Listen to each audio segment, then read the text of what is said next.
frontières de création. Les frontières de la création. Deuxième partie. Avant toute chose, avant qu'on commence ce sujet qui est, je trouve, très intéressant, à la fin, je fais toujours l'effort que le devoir qui m'a été malheureusement donné, c'est d'être acté dans l'expression de ce que les événements de la guerre ont pu marquer. Le plus gros problème de mon exposé est la culture, la religion, la foi. La plus grosse difficulté de mon expression. Moi, je suis quelqu'un généralement très. Quand je commets une erreur, je n'ai pas honte de m'exprimer. Et j'ai expliqué ce que je avant qu'on commence. Où ça enregistre ça.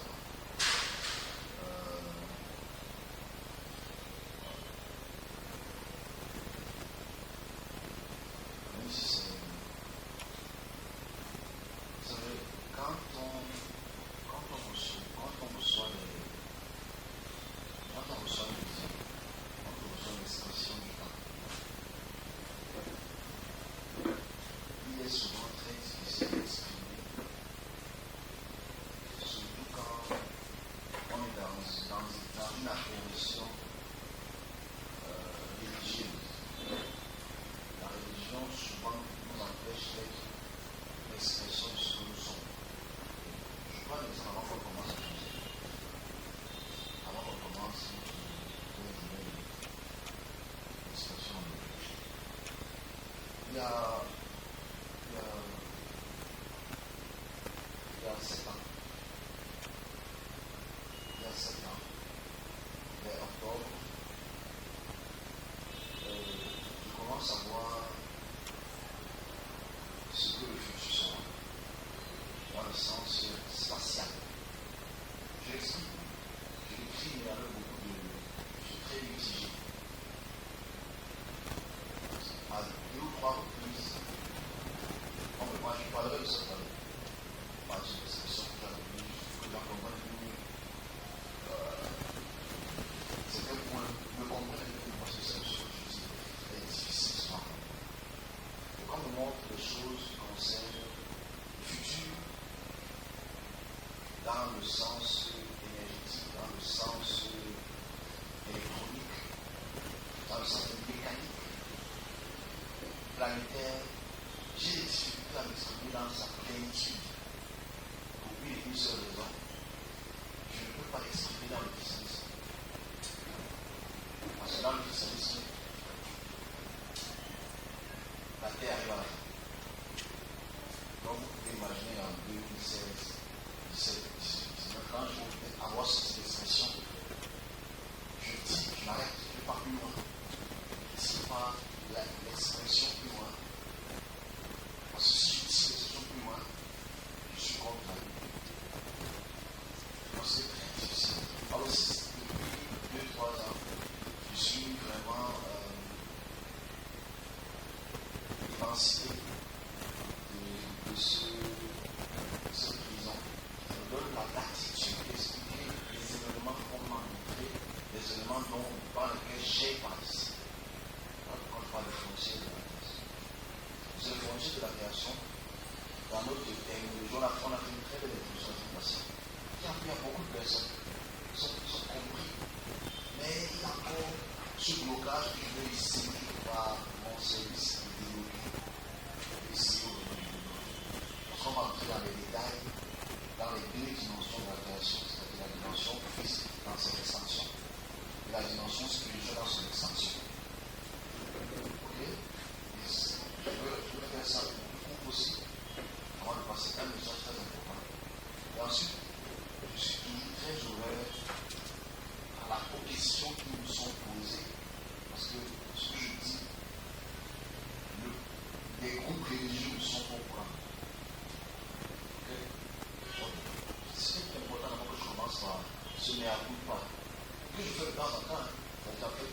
moi, en 2006, tout le monde commence à devenir les musiques côté navette spatiale, côté planète, côté électronique. Je ne peux pas m'exprimer avec toute ma énergie, parce que si je m'exprime avec toute ma énergie, je ne peux pas honorer le Christ. Parce que honorer le Christ, je dis, à tout le monde arrive à la fin.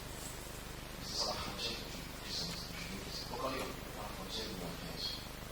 Deuxième partie. La partie ici devient de plus en plus intéressante. Parce qu'on va s'exprimer cela en deux. La partie purement physique de l'observation de l'œil et la partie purement spirituelle de l'observation de l'esprit. Alors, je vais toujours quand même un petit résumé pour ceux qui n'ont pas écouté les semaines précédentes.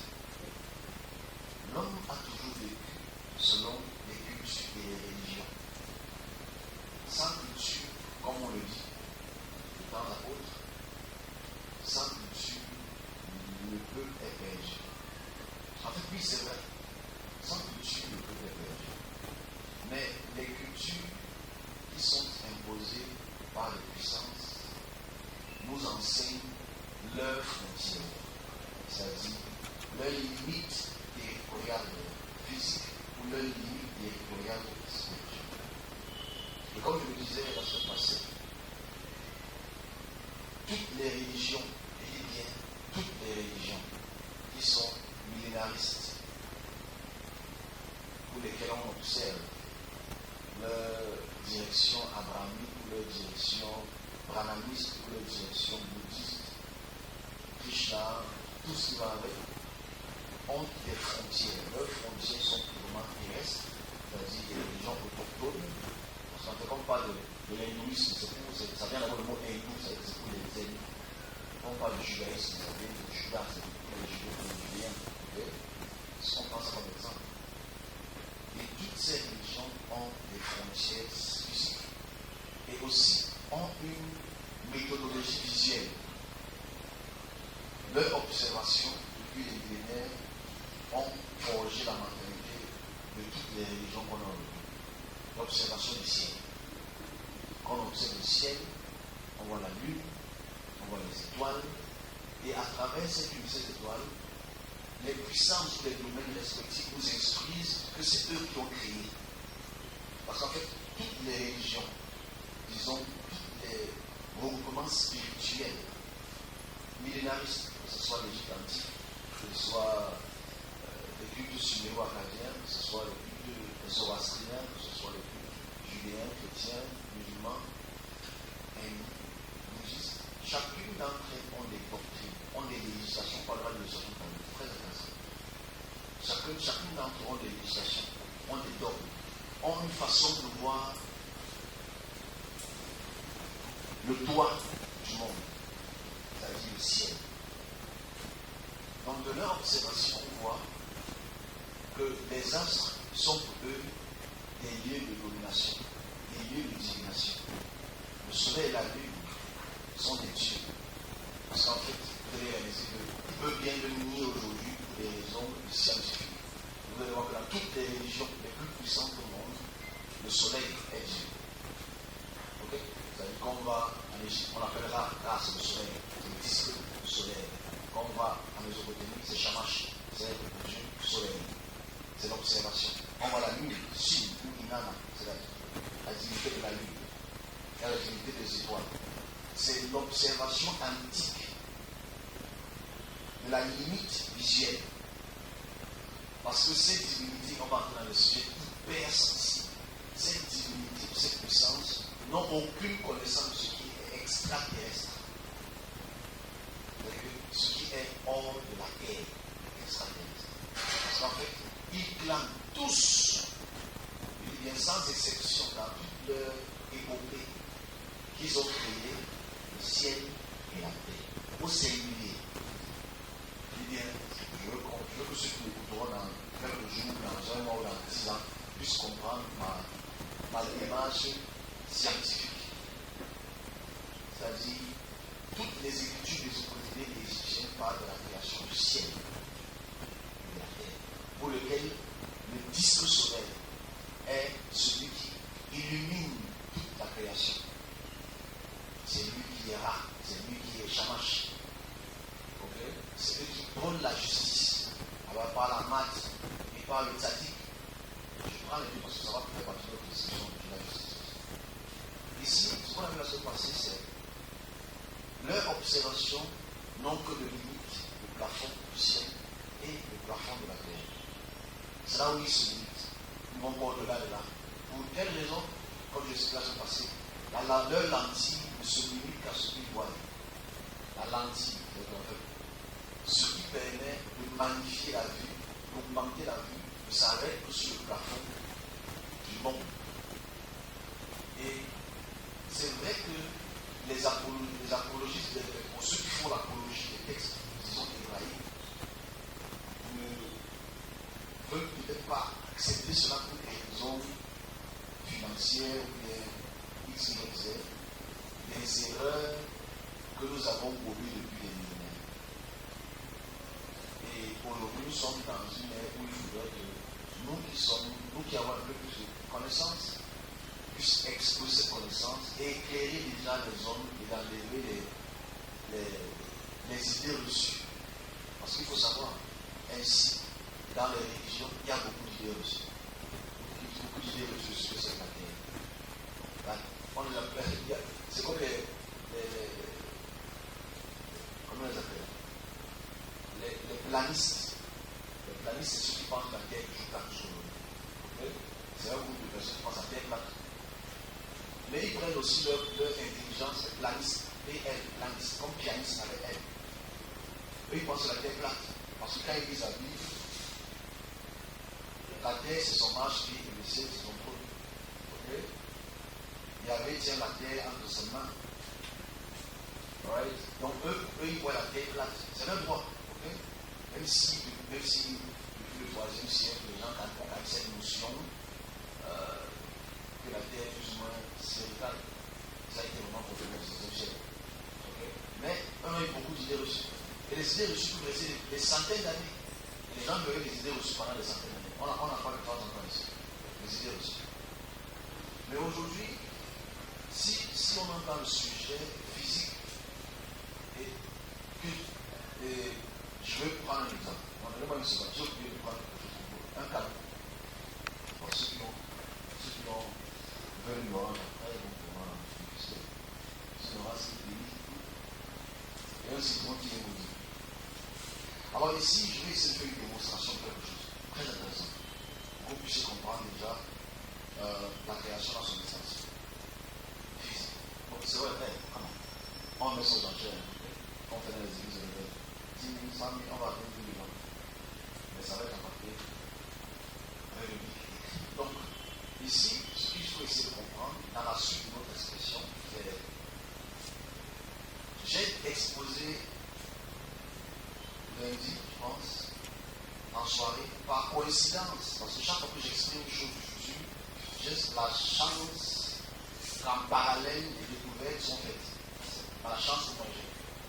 C'est-à-dire aujourd'hui, si je parle des planètes, quelques jours plus tard, on dit quelque chose. Et ces découvertes d'évolution changent la mentalité, même des scientifiques. Et je suis content, parce que quand moi je parle des autres planètes, comme on parlait tout à l'heure, les gens disent oui, ils ne comprennent pas. On va parler de ça. On y va. Alors, la frontière physique. On nous a toujours appris que la frontière de la Terre, c'est le plafond du ciel. Et que si tu sors de là, tu vas trouver Dieu. C'est en train de regarder la terre, assis sur un trône avec une très longue barbe. Peut-être que papa n'aurait eu pas. Okay? Mais quand, en 1971-1972, quand les premiers explorateurs sortent de la terre, ils voient une île et l'autre, ils voient un vide. Ils voient la lune, ils voient les actrices, ils voient les autres planètes éloignées. C'est un mystère. La plupart des fondamentalistes chrétiens ont refusé que non, ils ne sont pas sortis de la terre, ils sont restés à l'intérieur. Parce que normalement, la terre est plate. Ils ont pu montrer la première photographie de la Terre. La boule bleue. La grande boule bleue. Ils ont dit non, c'est pas vrai. Parce que la Bible dit ça. La Bible dit ça. Les fondamentalistes sont restés jusqu'aujourd'hui encore. Ils n'acceptent pas que quelque chose soit de la Terre. Mais ça ne change rien que la vérité est la vérité. On continue. Avant que j'en ai la vision, j'explique d'abord deux ou trois choses. Et je voudrais que ceux qui m'écoutent puissent avoir une intelligence intelligence. Parce qu'en fait, toutes les autres divinités, les autres puissances, les autres religions n'ont pas mention de ce qui est extraterrestre, c'est-à-dire de ce qui est hors de la terre. Ok? Tout le reste ne sont rien de cela. Alors, j'ai diffusé l'image dans l'après-midi de lundi du télescope Euclide et du télescope James Webb qui ont été lancés en orbite en 2021. Ok? C'est à 1,5 million de kilomètres de la Terre. Et c'est un télescope qui voit à des, disons, à des milliards d'années-lumière. J'ai projeté les photos. J'ai eu des gens qui sont énervés. Je sais même qui est à la fin. Je ne suis pas là pour servir quelqu'un ou pas quelqu'un.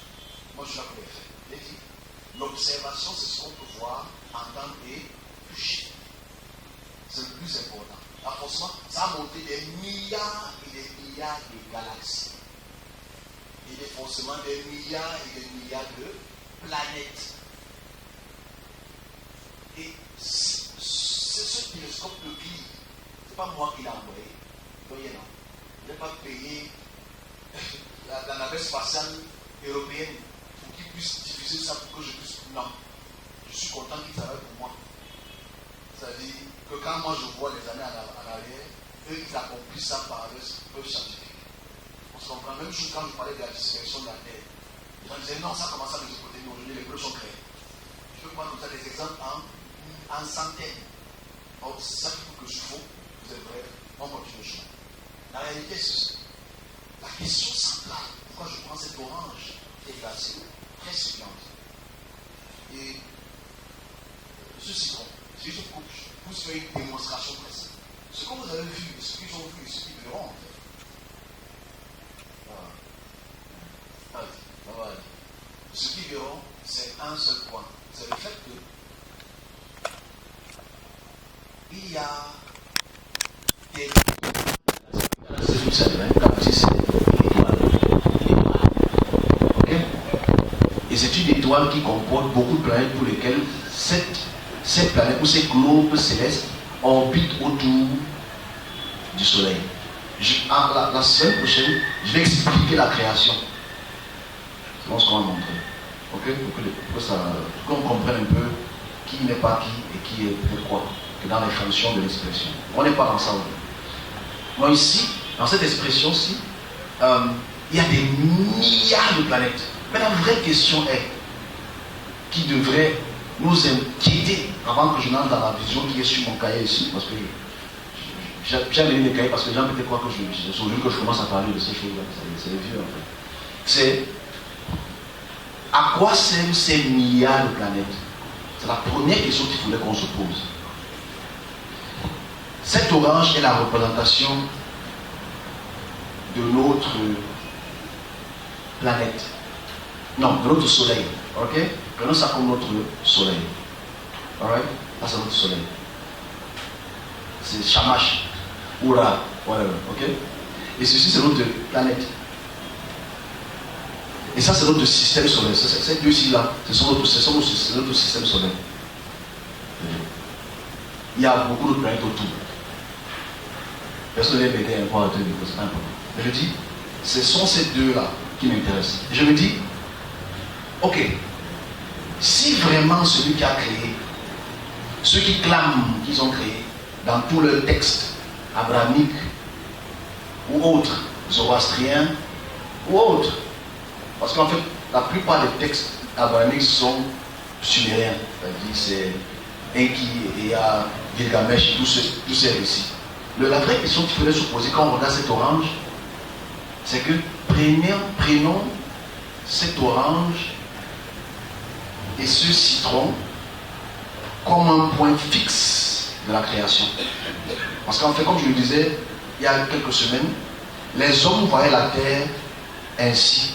C'est-à-dire, la terre c'est le citron, le soleil c'est l'orange. On pensait que tout tourne autour de la terre. On appelle ça le géocentrisme. Ok? C'est important. Mais aujourd'hui, l'héliocentrisme, tout le monde le connaît. Vous savez qu'en fait, tout plutôt tout du soleil. Alright? C'est d'abord important d'avoir de faire des petits points juste pour avoir un peu de connaissance. Mais allons-y plus loin dans notre expression. Aujourd'hui, on a la chance au XXIe siècle, en 2023, que les lentilles Euclide et James Webb sont allés plus loin que jamais auparavant.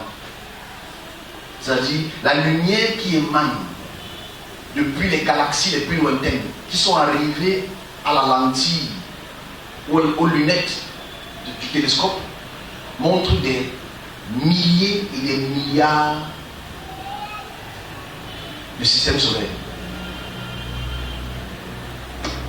Ok, on va plus loin que ça, parce que je vais entrer dans certains sujets qui sont très intéressants. Je me dis, ok, la première question qu'on s'est posée, c'est à quoi servent les autres globes terrestres? Je m'adresse aux chrétiens, aux musulmans.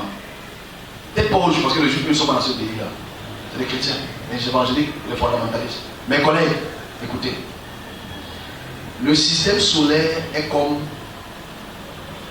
notre système solaire est comme l'autel de l'air. Toutes les galaxies, c'est comme disons l'Afrique. Okay? Toutes les galaxies qui existent, c'est comme l'Afrique. Mais je dis, notre système solaire, c'est comme l'autel de l'air. C'est tout petit. Le vrai problème dans la question, c'est il y a des milliards et des milliards d'oranges et de citrons qui existent. Première question, ou deuxième question, c'est est-ce que ces oranges et ces citrons sont là pour la décoration? C'est là pour rendre le ciel beau? Oui, parce qu'en fait, quand il n'y a pas la lumière, tu regardes les gens, waouh, c'est beau. Peut-être que ce n'est que pour la beauté du ciel. Donc, oui, parce qu'en fait, si tu n'as pas voyagé hors de la terre, tu vas voir que cette terre n'a pas d'utilité. Voilà pourquoi j'appelle ça une frontière. Les religieux nous ont donné une frontière, infranchissable, intarissable. Mais la vraie question c'est, ces autres planètes, est-ce qu'elles seront habitées? Est-ce qu'elles sont habitées par des puissances? Est-ce qu'elles sont habitées par des êtres? Est-ce qu'il y a l'air respirable? Donc, s'il y a l'air respirable, est-ce que l'air respirable dans ces planètes, ou l'atmosphère respirable dans ces planètes, est-ce que c'est pour l'habitation, la cohabitation, ou bien pour l'extinction? Est-ce que c'est pour l'habitation, la cohabitation ou l'extinction? Parce que le christianisme ou le judéo-christianisme et les musulmans, eux, ils prennent que la fin du monde, c'est bientôt. C'est-à-dire que les anges vont venir détruire toute la terre. Mais la question que je pose, c'est qu'ils vont souvent détruire la planète Terre-ci ou les autres planètes? Une question très intéressante. C'est-à-dire, si tu vois les milliards, ils vont détruire ça en même temps. Tout va disparaître. Bon, eux-mêmes vont habiter où? Vu qu'ils sont dans les mers et ils sont dans les cieux. Ils vont détruire eux-mêmes leur propre habitation. Voici les vraies questions qu'il faudrait qu'on se pose. Parce qu'en fait, quand moi je vois mes amis chrétiens, j'ai une chrétienne qui était violente avec moi. Elle dit, mais tu sais même qui a la fin. Je sais la vérité. Je ne sais pas ce qui te fera plaisir. Ou un groupe de personnes plaisir. Ça c'est la vérité. Quand on regarde la Voie lactée, quand on voit les milliards de planètes, il faut qu'on explique. Et ça m'étonne un peu de voir à quel point même les metteurs en scène ont plus d'imagination que les chrétiens. Parce que les chrétiens, comme la plupart, on m'a expliqué une vision hier de l'enlèvement. Alors, eux, ils attendent l'enlèvement. C'est-à-dire qu'on les enlève. Et voilà. Et ils partent dans une autre planète. Mais c'est une planète spirituelle. Bon, maintenant, qui va rester ici? Le tout là, ça va rester pour le décor.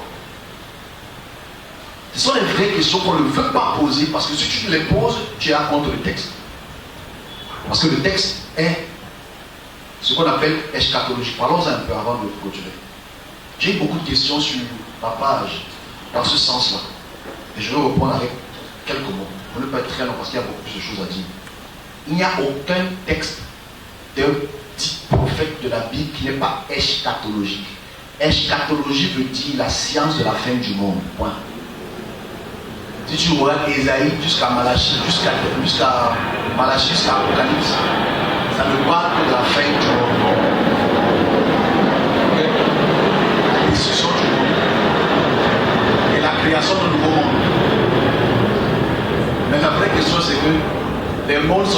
tu vas créer encore quoi? On va avoir des vraies questions qu'il faudrait qu'on puisse s'asseoir et accepter qu'on nous a induit en erreur pendant des centaines d'années. Parce que ces citrons-ci ont une utilité. Vous savez, je vais vous expliquer une vision. Je vais prendre 3 même. Je garde le reste pour la prochaine fois parce qu'il y en a beaucoup.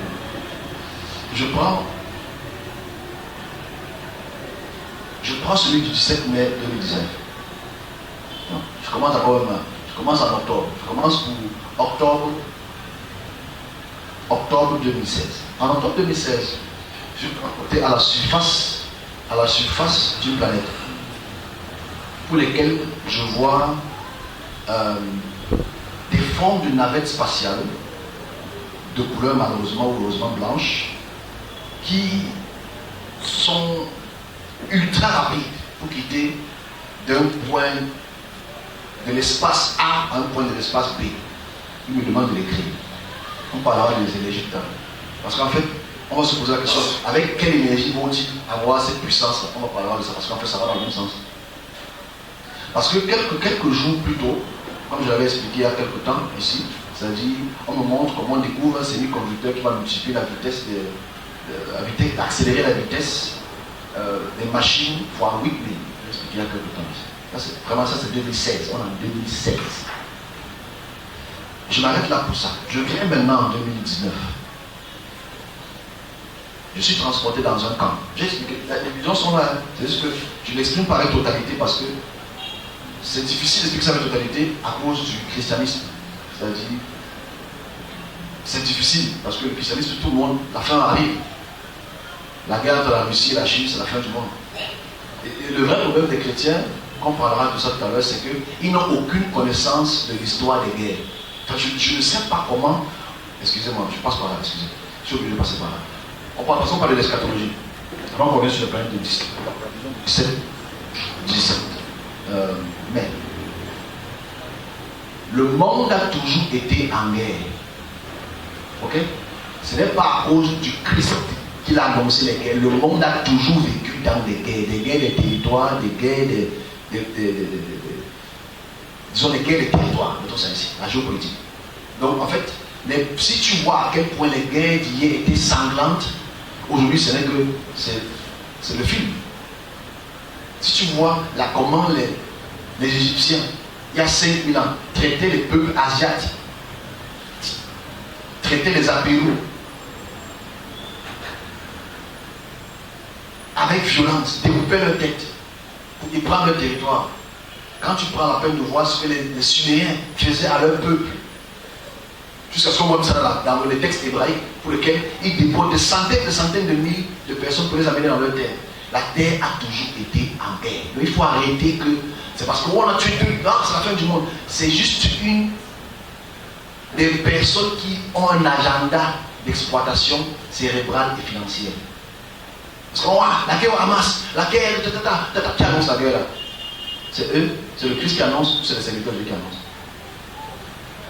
C'est le vrai problème en fait. Donc celui qui annonce parle. Moi j'ai déjà, il n'y a aucune guerre qui, depuis 8 ans que je parle, il n'y a aucune guerre que je n'ai pas pu voir. C'est clair. Pour que ça soit clair. C'est pas l'orgueil, c'est un fait. Donc ici, il faut d'abord que les chrétiens arrêtent donc cette apologie de comme il y a beaucoup de guerres maintenant, c'est la fin du monde. Il y a toujours. Je ne sais même pas si les gens connaissent même des guerres. Les guerres qui ont miné seulement la Chine depuis le 3e siècle jusqu'au 15e siècle. On parle en millions de morts. Ok? Il dit, je ne suis pas en Europe. Les guerres de sécession américaines, des millions de morts.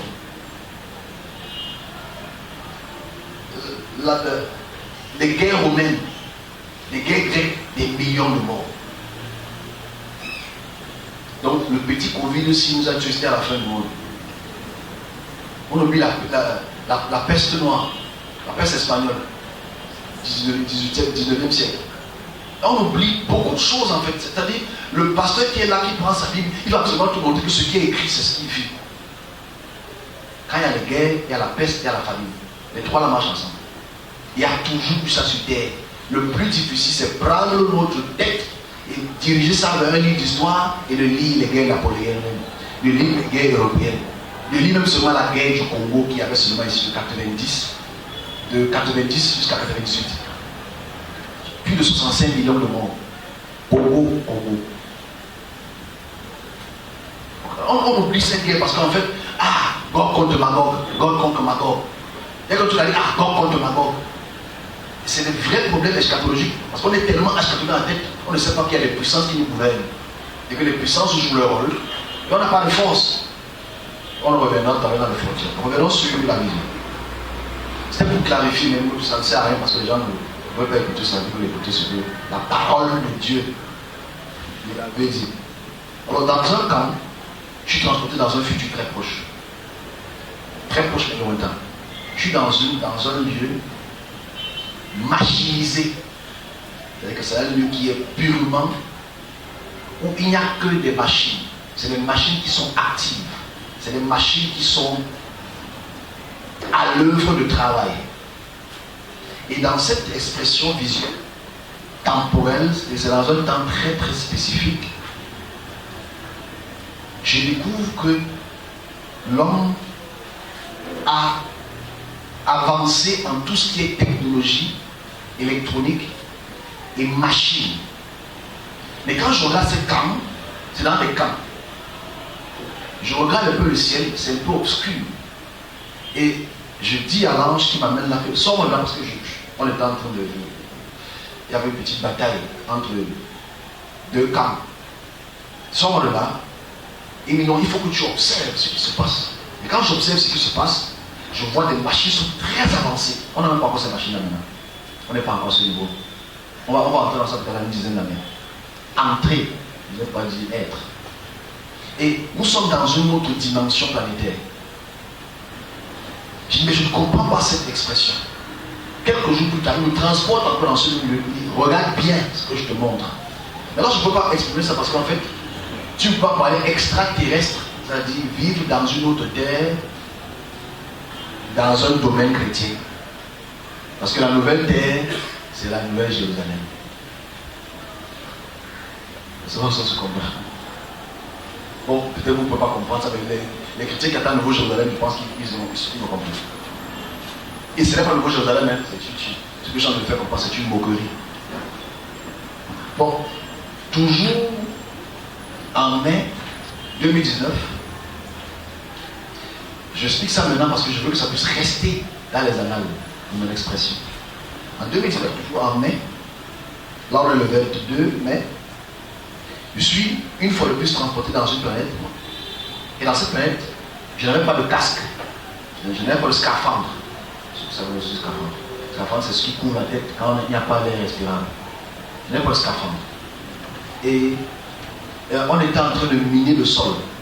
Donc, il y avait beaucoup d'explorateurs qui étaient en train d'extraire des minéraux dans le sol. Et je demande alors, mais qu'est-ce que je fais ici? Il dit, tu n'es pas sur Terre. Regarde en haut. Là, je vois qu'il n'y a pas le même système lunaire. Il y avait beaucoup plus de lunes, il y avait beaucoup plus de choses comme des lunes. Il y avait au moins 3 ou 4. Je crois que c'était à ma droite. Je lui dis à l'ange, mais l'air respirable. Il dit, oui, ici l'air respirable. Cette planète s'appelle, non pas non. Mais c'est ici. Okay. Donc c'est important, je garde les noms, parce qu'on parlera même d'énergie tout à l'heure, parce qu'on va poser beaucoup de. Et forcément, moi, quand j'exprime ça en 2019, je ne vais pas dans tous les détails. Parce que si je suis dans tous les détails, je suis condamné, malheureusement. Ok. Et je reviens.